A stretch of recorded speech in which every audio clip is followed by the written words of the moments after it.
Call 1-800-557-BEST.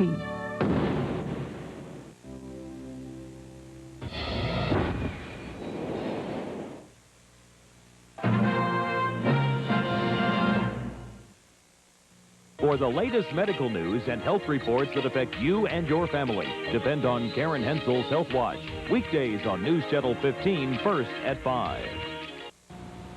Rosalie Hockenberry. Receiving that diploma. It's a big day for these adults. They had dropped out of high school, but since then have studied for and passed their GED. With their high school equivalency now completed, the door is open to better job opportunities and higher education. Getting my GED is great because I followed through with my college grade. Learning the skills to pass the GED begins here in free preparation classes. You can just do your work, you know, at your own pace. It's a lot more relaxed atmosphere than school. As a teacher, it's good to see them believe in themselves and begin to experience success. The classes are free. For more information, contact Fort Wayne Community Schools Continuing Education at 425-7653, because adults graduate too. Get your GED, grab hold of your future, and graduate into the world of increased opportunities. The Hoosiers take on the Fighting Irish of Notre Dame Tuesday on News Channel 15.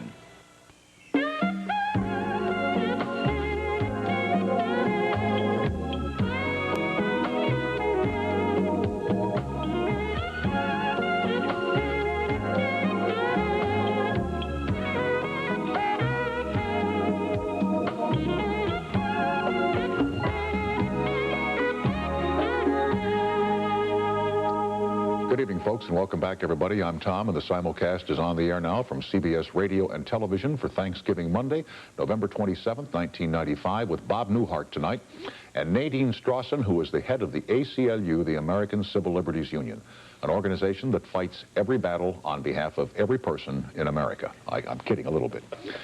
You know, every Christmas, they put up a creche, the Christmas crib, or they put up a menorah on Santa Monica Boulevard in Beverly Hills.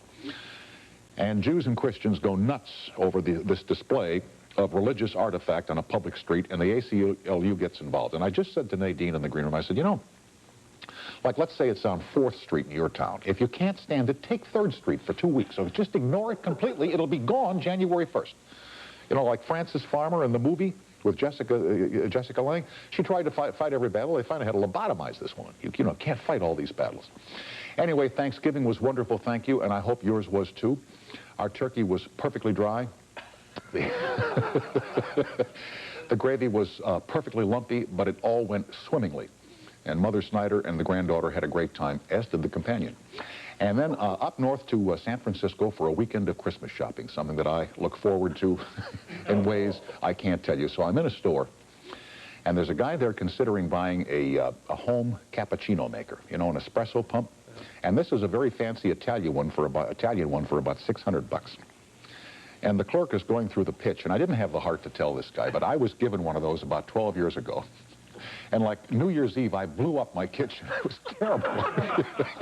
you know what I mean? If you don't do this properly, it's under a lot of pressure. I mean, geez, it was everywhere. And I wanted to say to the guy, do yourself a big favor, you know. And what's the coffee place, Starbucks? Yeah. Go there and get an espresso. Do yourself an enormous favor. And by the way, put $600 in your pocket. Yeah. And then we went over to see the new James Bond picture, GoldenEye, which I thought was terrific. It's like the good old days with J. Bond, you know? An explosion every 20 seconds, great-looking women with very erotic names and lots of firepower. Just a terrific picture. And, you know, an evening of complete unplug the brain and be entertained. Perfect for the holidays. And then today, flying down on the friendly skies. Now, you know how I am on airplanes. You know, sometimes the clock stops here at 1 o'clock in the morning if it's going bumpily. And there were a few little bumps coming down from San Francisco today. And the guy next to me, he's one of these guys, he's on the phone trying to make a dinner date in Los Angeles, you know, and having no success whatsoever. And I've got the earphones on listening to the flight deck. I want to make certain what these people are. You know, I don't want to miss a thing. Like when I hear this guy say we're all doomed, I know it's time to stand up in the aisle and say, as I've said on so many occasions, will the guy who's goddamn airplane, I mean, you know. So So now I look across the aisle, and there's a lady, she's even more terrified than I am. So I calmed down. The fellow finally got his dinner. Who said let's put the phone on the airplane? Anyway, all was well that ended well. But I'll tell you something. Train travel to me is a good idea. Bob Newhart is our guest tonight. Did you know that Bob now owns a radio station in Santa Barbara, California? No, but if you hum a few bars, Mark Kennedy will play it for you on the kazoo. And Nadine Strawson, who is the head of the ACLU. Settle back, fire up a colortini, and watch the pictures as they fly through the air. And thanks for watching, everybody.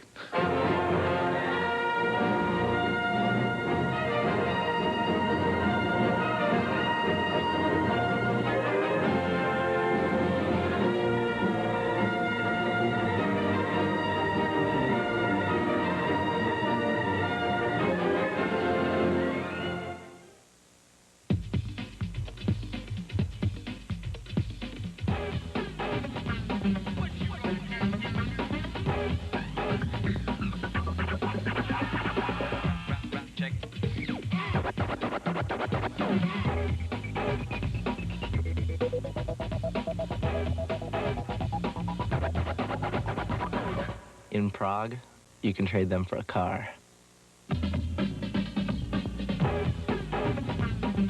How fast can you begin to feel relief from a cold? Depends. How fast can you open a Halls? Halls with vapor action soothes your throat, quiets your cough, and penetrates nasal passages.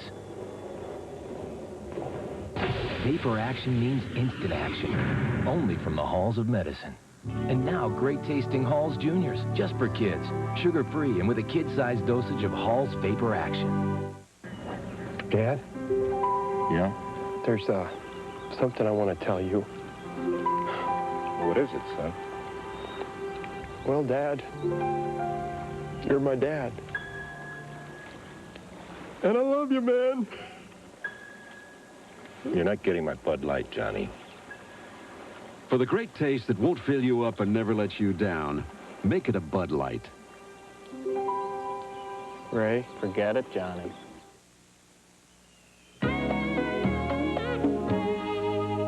It's a Tuesday triple header. Get ready for a full night of college basketball action. 1, Indiana versus Notre Dame. Bob Knight and the Hoosiers take on the Fighting Irish at 7:30. 2, at 9:30, get a preview of this season's hottest teams, coaches, and players in Billy Packer's College Tip-Off. 3, back by popular demand at 10:30, Bob Knight Wired. Highlights of the closed-door practice with the coach. It's a triple header Tuesday starting at 7:30, only on News Channel 15.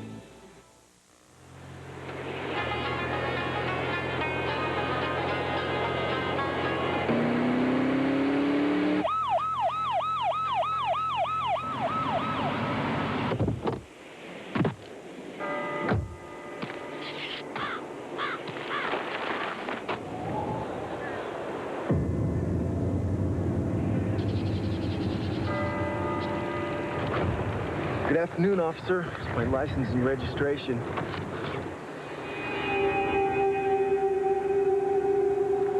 Cheeseburger?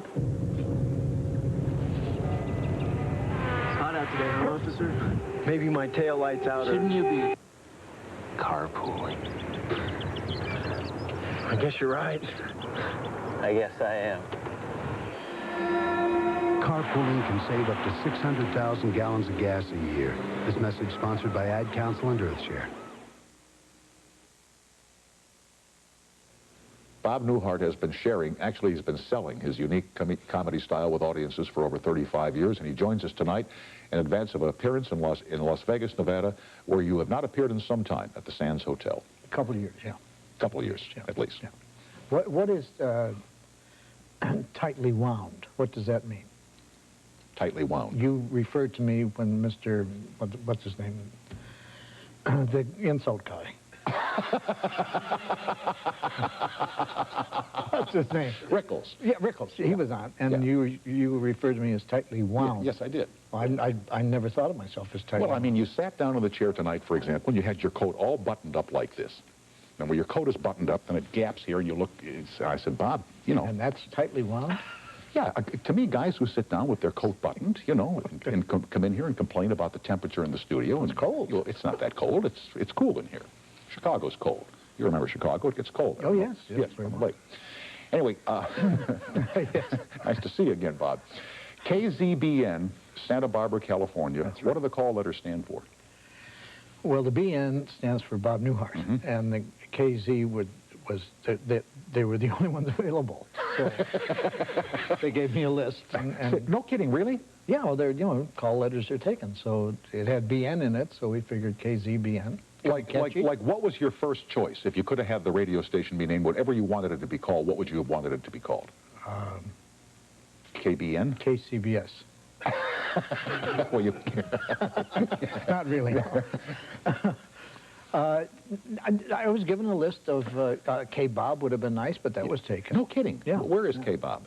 K-Bob is in West Covina, I think. The program gets better, doesn't it? Yes, as soon as you join me. And so, tell me about the radio station. Why did you want to have it, and what's on this radio station? I wanted to have it because I started in radio. I love radio. I always wanted to own a radio station. I owned one and sold it for practically nothing, and really? It later sold probably expecting to make $30 or $40 million. Yeah, yeah. And hopefully I'm going to do the same thing with this one. Right, and what can we hear on this radio station? And if you say programs, I'm going to hit you.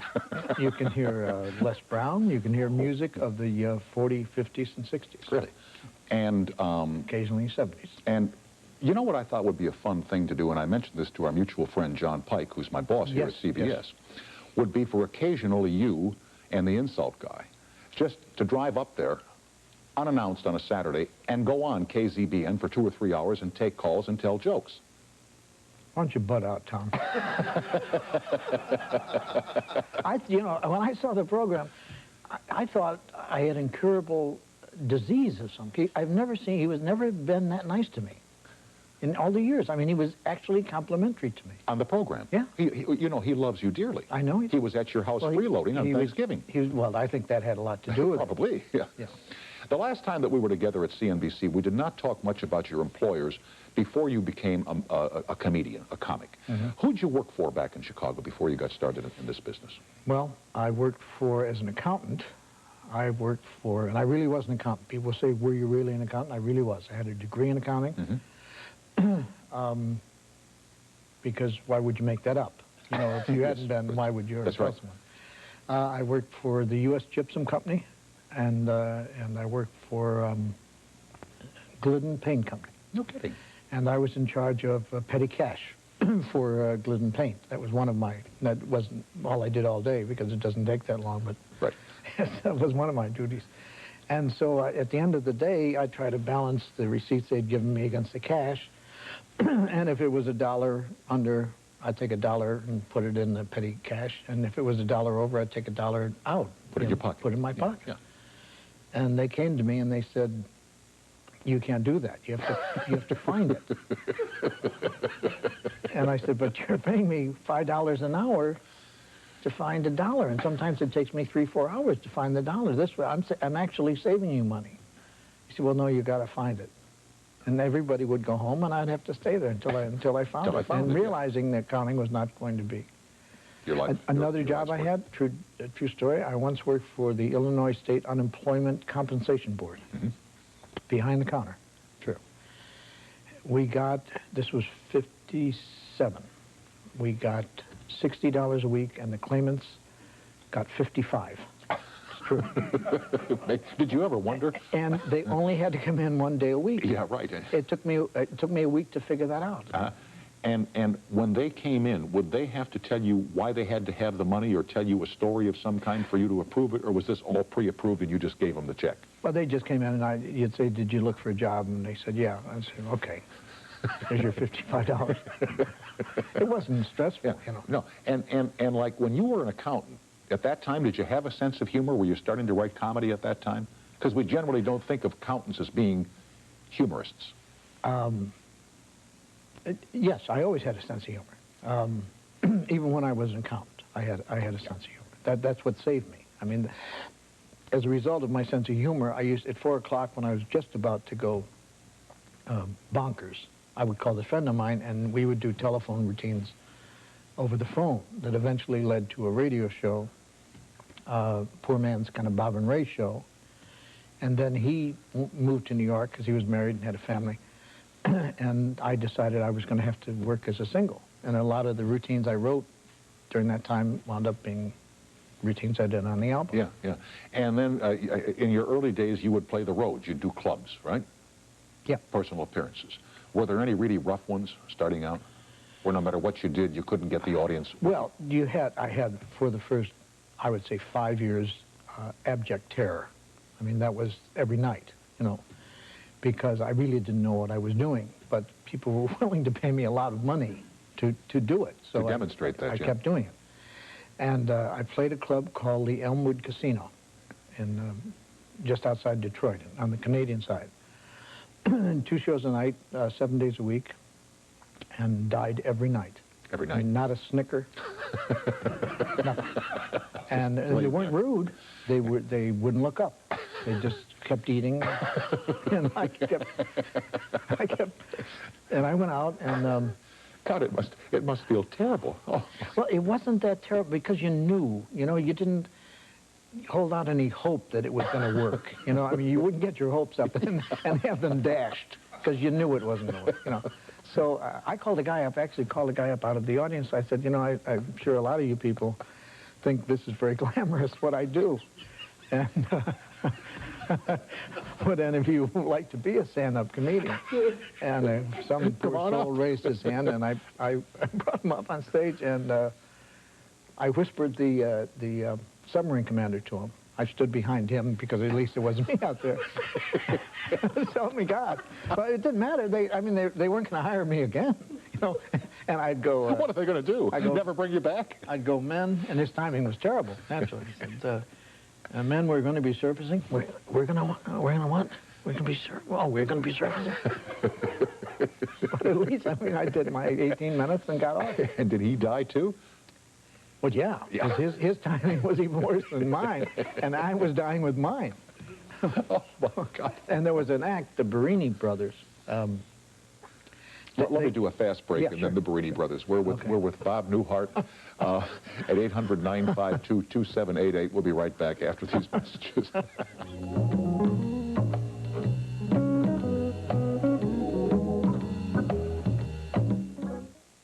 Will I get the lowest price on a collect call dialing 1-800-COLLECT? 1-800-COLLECT is not AT&T. It's actually MCI, and a more expensive way to call collect. Next time, know the code. Dial 1-800-CALL-ATT. That's your true choice, AT&T. It felt like a cold, but it could have been my allergies. My doctor recommended Dimetap. He said a recent study showed its antihistamine is more effective than a leading prescription. Cold, allergy, Dimetap works. Doctors say Dimetap for good reason. Lasagna, sausage, and a spicy meatball. But you know I can't eat this. I'll be up all night with heartburn. Your appetizer. New Pepsid AC acid controller. This one little pill can stop heartburn before it starts. Just take this one now before dinner. It'll prevent heartburn all night long. Bless you. Pepsid, now available without a prescription. I think it needs a little more spice. You can be heartburn-free with new Pepsid AC, the strongest, longest acid controller. He ran a tight ship. I hate things I can't control. But something went terribly wrong. One of my crew is murdered. Now he must protect a Navy investigator from his own men. You don't belong here! Chris Christopherson, Mark Helgenberger, Clark Overall. Inflammable Tuesday. There are heroes, but what happens when they cross the line? I was truly afraid she was going to be killed. Athletes and violence. 48 Hours, Thursday.